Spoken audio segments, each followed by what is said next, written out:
Eh bien, bonjour à tous et bienvenue dans ce Morning Bull Live. Nous sommes le 15 novembre 2024 et depuis hier, on se pose plein de questions. On se pose plein de questions aux États-Unis parce que finalement, on nous a dit des choses qu'on n'avait pas vraiment envie d'entendre.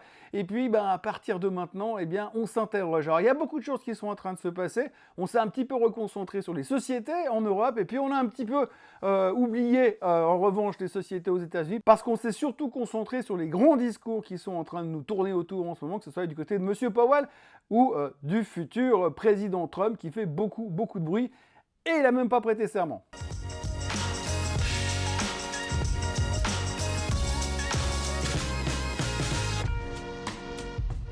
Donc pour une fois, l'Europe s'en est mieux sortie que les Américains hier et la thématique de l'élection ainsi que celle du Trump trade n'est plus vraiment d'actualité. En revanche, le futur nouveau président américain est en train de faire ses choix sur le nouveau gouvernement et puis quand on voit ce qu'on voit et qu'on entend ce qu'on entend, on a bien raison de penser ce qu'on pense, mais en tout cas, ça risque de faire des vagues dans les marchés et puis peut-être pas forcément que dans les marchés, mais en tout cas, nous, on est très concernés par cela. Et puis surtout hier soir, alors Powell a fait quelques déclarations fracassantes qui n'avaient pas vraiment été anticipées à l'agenda économique et tout d'un coup on a presque l'impression que le pivot de la Fed pourrait être remis en question. Oh my god. Enfin, peut-être simplement c'est que Powell est en train d'anticiper ce que Trump va mettre en place au mois de janvier et par moments ça fait un peu peur. Et donc hier l'Europe aura vécu une très belle journée. On avait presque l'impression que c'était leur propre période post-électorale, mais en fait la raison était complètement ailleurs. La première chose qu'il faudra retenir sur le marché européen, c'est que la BCE a publié ses minutes hier, les minutes de la dernière réunion, minutes dans lesquelles on peut lire qu'ils sont vraiment confiants sur le niveau de l'inflation et que selon eux, la bonne santé de l'économie européenne, pardon, ne pas rire, penser à un truc triste, penser très fort à un truc triste. Donc, comme je vous le disais, la bonne santé de l'économie européenne devrait empêcher l'inflation de retomber trop bas, même si l'Allemagne a parfois des comportements qui font quand même un tout petit peu penser au concept de la récession. Mais selon la BCE, l'inflation donc devrait se situer légèrement en dessous de leur objectif, si on applique tout simplement ce qu'ils ont dit hier, ça renforce la probabilité de voir une baisse des taux en décembre. Donc ça nous rassure encore une fois, en tout cas du côté de l'Europe. Et si on en croit les experts, les taux directeurs de la BCE devraient aller en direction des 2% d'ici le mois de juin prochain. On voit qu'on a une vision toujours très long-termiste. En résumé, taux qui baisse égale marché qui monte, surtout quand il y a de l'inflation qui est sous contrôle et modérée. Et pour l'instant, elle n'est même pas transitoire. Et puis, alors que la BCE passait la pommade dans le dos des investisseurs, on a également eu les chiffres de Siemens en Allemagne. Et pour une fois, on était vachement content de voir qu'il y a encore des sociétés en Allemagne qui arrivent à sortir des résultats qu'on peut qualifier quand même de canonissimes. Ça nous change un peu du secteur automobile. De là à dire que Siemens va nous faire préférer le train, il n'y a qu'un pas à faire, mais je ne vais pas le franchir ce matin. Donc en gros, l'industriel allemand a annoncé un bénéfice de 9 milliards sur l'exercice 2023-2024. C'est une hausse de 5% du bénéfice, alors que le chiffre d'affaires, lui, grimpait de 3%. Et donc le titre a pris 5% hier à Francfort, permettant à Siemens du même coup de terminer au plus haut de tous les temps. Et puis alors en Angleterre, on a eu aussi des petites news hyper sympas, excitantes. Là, il y a eu Burberry qui a annoncé une nouvelle stratégie pour essayer de sortir de la morosité, parce que plus personne veut acheter leurs impairs et leurs sacs à main avec des carreaux partout dessus. Et donc le fabricant d'imperméables trouve que pour l'instant, ça ne séduit pas des masses que les gens n'ont plus vraiment envie d'acheter, mais ils ont mis en place un plan de secours.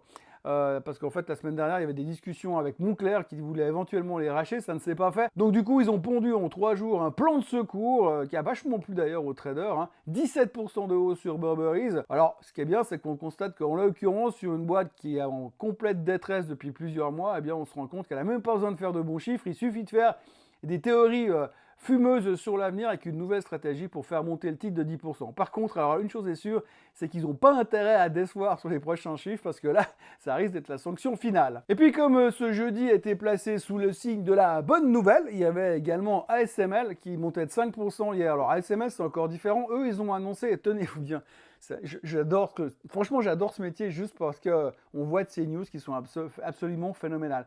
Donc ASML a confirmé leurs objectifs pour 2030. Alors c'est là qu'on voit que c'est formidable parce qu'on est incapable de savoir ce qui va se passer dans 3 semaines, D'ailleurs, ASML a raté ses chiffres lors du dernier trimestre avec des prévisions qui n'étaient pas vraiment ce que le marché attendait. Mais là, tout d'un coup, alors, on a le management qui vient nous dire « Ouais, alors ça va super bien se passer pour les 5 prochaines années. Pour les 5 prochaines années. » Et le titre, il prend 5%. Je sais pas. Moi, je trouve ça un tantinet débile parce que je sais pas comment les mecs peuvent se projeter si loin, surtout dans une industrie comme les semi-conducteurs, mais enfin, visiblement, ça suffisait hier au marché qui faisait monter ASML de 5%. Du côté américain, en revanche, c'était un tout petit peu la douche froide hier. Non seulement l'effet de la victoire de Trump semble s'atténuer, mais en plus, les nominations qu'il est en train de mettre en place, ça plaît pas à tout le monde. Hier, il a annoncé qu'il mettait Robert Kennedy à la tête du département de la santé, même si c'était plus ou moins attendu depuis une semaine. Il y a 2-3 sociétés pharmaceutiques qui sont spécialisées dans les vaccins qui n'ont pas trop aimé la confirmation de la nomination. Il faut savoir que RFK, comme il l'appelle, est un vaccinosceptique, pour pas dire un anti-vax. Et puis, à ce niveau de pouvoir, il a quand même la possibilité d'aller fouiller un petit peu plus que ce qu'on aimerait dans les dossiers secrets de, par exemple, des boîtes comme Pfizer ou Moderna. Donc, du coup, on a senti comme une vague de culpabilité dans le secteur et toutes les boîtes qui étaient impliquées dans le sujet des vaccins ou qui ont des choses à se reprocher, il y avait tout d'un coup pas mal de vendeurs. Et résultat, sale temps pour certaines pharma. Et puis, pendant que la politique faisait son office à Washington, eh bien, il y a aussi Monsieur Powell qui a pris le micro. Alors lui, il n'a pas parlé de Trump parce qu'il ne s'occupe pas de politique, soi-disant, mais en revanche, il a sorti 2-3 phrases dont on se serait bien passé. Alors en même temps la correction n'est pas énorme, mais ça a baissé un peu parce que le marché n'aime pas ne pas savoir, et le fait de savoir depuis des mois que la Fed allait baisser les taux progressivement lui avait fait beaucoup de bien. Il n'y a qu'à regarder la performance sur les marchés depuis le 31 octobre 2023. Mais par contre, alors hier soir, Powell a déclaré que la Fed n'était pas pressée de baisser les taux. Il n'y a pas le feu au lac. Alors, au moment même où il a prononcé ces mots, il y a tout le monde qui s'est arrêté à Wall Street, qui ont arrêté de bouger, et puis c'est comme si on était figé dans le temps, et puis on était tellement convaincus que la Fed allait baisser les taux encore et encore, que tout d'un coup, l'annonce a fait un peu l'effet d'une bombe. Le fait que tout d'un coup, M. Powell pourrait tout remettre en question, ça a fait un tout petit peu comme un coup de froid, qu'il soit bien clair. Powell n'a pas dit qu'il allait plus jamais baisser les taux ou même qu'il allait les remonter. Il a simplement exprimé en fait que, selon lui, alors là, il a dit encore un truc magnifique, la force de l'économie leur permet de ne pas se précipiter. En dehors du fait que je vois absolument pas à quel moment il voit de la force dans l'économie, le patron de la Fed a exprimé son intention de ne pas faire n'importe quoi au nom de la hausse des marchés, sans compter que la publication du PPI d'hier après-midi a confirmé que l'inflation redonnait quand même 2-3 signes de vie. Si on résume tout ça, Powell se retrouve dans une équation qui est relativement complexe si vous n'êtes pas calé en mathématiques. Alors, tout d'abord, il sait que l'économie n'est pas dans sa meilleure forme à l'heure actuelle et que l'emploi est en train de s'enfoncer depuis 18 mois, ça s'est prouvé par A plus B. Il est donc obligé de soutenir l'économie pour pas qu'elle sombre dans la récession. Oui, je sais, on peut pas dire le mot récession, mais il est obligé de penser comme ça. D'où la baisse des taux de ces derniers temps. Ensuite, il voit que le combat contre l'inflation pas vraiment terminé. Enfin, en tout cas, par moment, on voit que la bestiole, la bête, refuse de rendre les armes. Il est donc quand même obligé de faire super attention s'il veut pas à nouveau devoir sortir l'artillerie lourde pour s'en sortir. Quand je parle d'artillerie lourde, je parle bien évidemment d'une série de hausses des taux. Et ça, on n'est pas prêt. Et puis alors, finalement, et c'est ce qu'il ne dit pas pour l'instant, il sait très bien que la politique de Trump, ce qui est en train de se préparer aujourd'hui entre Mar-a-Lago et Washington, eh bien, ça va inévitablement être une politique inflationniste. Ça, on le sait, c'est évident. Donc là aussi, le patron de la Fed, il essaie d'anticiper, histoire de ne pas griller toutes ses cartouches tout de suite. Il sait qu'il va devoir tenir longtemps face à Trump, qui va se battre pour pouvoir monter, pour pouvoir relancer l'économie, mais donc ça va créer de l'inflation, et lui, tout ce qu'il veut, c'est pas que l'inflation redémarre. Donc il se prépare quand même au combat, et c'est à demi-mot ce qu'il est en train de laisser entendre.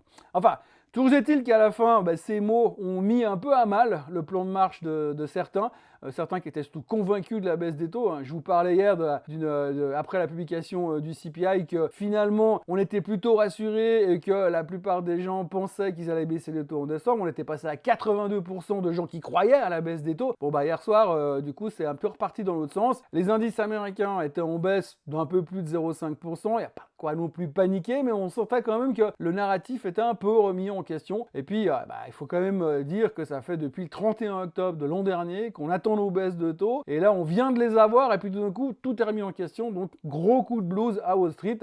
Heureusement qu'on est une mémoire de poisson rouge, parce qu'on va certainement trouver une bonne excuse pour ne plus y penser.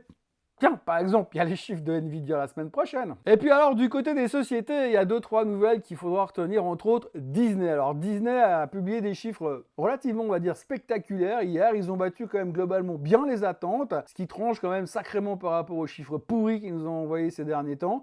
Et puis là, tout d'un coup, on a l'impression que le vent a tourné, qu'ils ont fait un peu le fond. Quand on voit le communiqué de presse de Mickey Mouse, on voit que ça va mieux, que le ciel est bleu et que les souris dansent. D'ailleurs, dans la foulée de ces très bons chiffres, Disney a fait également des projections très optimistes sur 3 ans cette fois, pas 5, 3.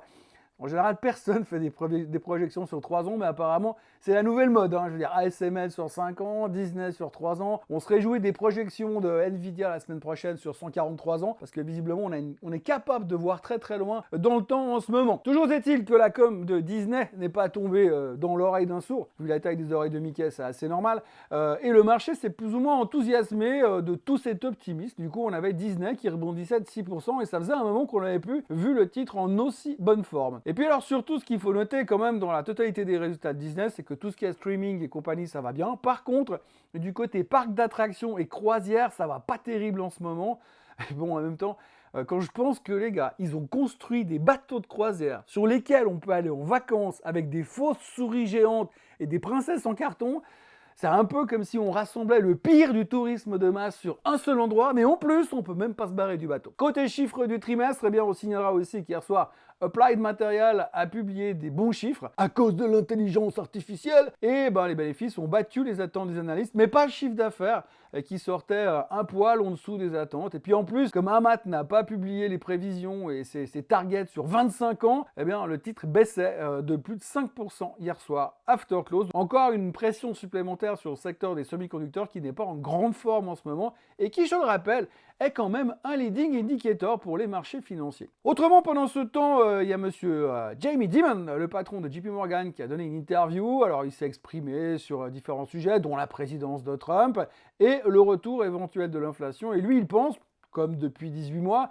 que l'inflation n'a pas encore rendu les armes et qu'on n'en a pas fini avec elle. Visiblement, je pense qu'il a dû déjeuner avec Powell la semaine dernière. Et puis, retenons aussi que Trump veut supprimer le cadeau fiscal de 7 500 $ pour les achats de véhicules électriques. C'est Biden qui avait mis ça en place. Alors, ça peut paraître surprenant parce qu'en fait, les premiers qui seront impactés, c'est Tesla et Musk. Mais par contre, du coup, on peut dire c'est bizarre parce que Musk est quand même le grand pote de Trump. Pourquoi il lui fait ça d'entrée? Musk a dit non, mais vous inquiétez pas, Tesla, c'est pas un problème pour nous. C'est pas nous qui serons les plus impactés et ceux qui seront surtout les plus impactés, c'est les vendeurs de voitures électriques étrangers. Donc du coup, c'était finalement pas trop mauvaise nouvelle, mais quand même, dans le doute, Tesla, c'est quand même pris 5% dans les dents, tout comme Lucid et Rivian. Rivian, par contre, eux, ils perdaient 15%, et puis Ford et GM faisaient rien du tout. Bon, en même temps, leur département véhicules électriques, c'est tellement des gouffres à pognon chez eux qu'un peu plus ou un peu moins, c'est pas très important, donc peu d'impact sur Ford et GM. Maintenant, en ce qui concerne les chiffres qu'on va avoir aujourd'hui, nous aurons le PPI en Suisse, le CPI en France, les ventes de détail aux USA, ainsi que le New York Empire State Manufacturing Index. Alors pour le moment, le doute qui plane sur le marché fait que les futurs sont en baisse de 0,3% et qu'on se pose plein de questions. Mais heureusement, on va avoir tout le week-end pour y penser. Alors moi, je vous recommande de vous abonner à la chaîne Suisse Côte en français, de liker cette vidéo, de la partager, de la commenter et d'actionner la cloche. Moi, je vous retrouve bien sûr demain pour un récap total de la semaine sous le nom de Swiss Bliss, comme d'habitude. Et puis d'ici là, passez une très belle journée et un très bon week-end pour ceux qui ne regardent pas le Swiss Bliss à tort. Allez, on se voit lundi matin ou demain matin. Enfin, on se voit de toute façon bientôt. Allez, bonne journée à tous. Bye bye.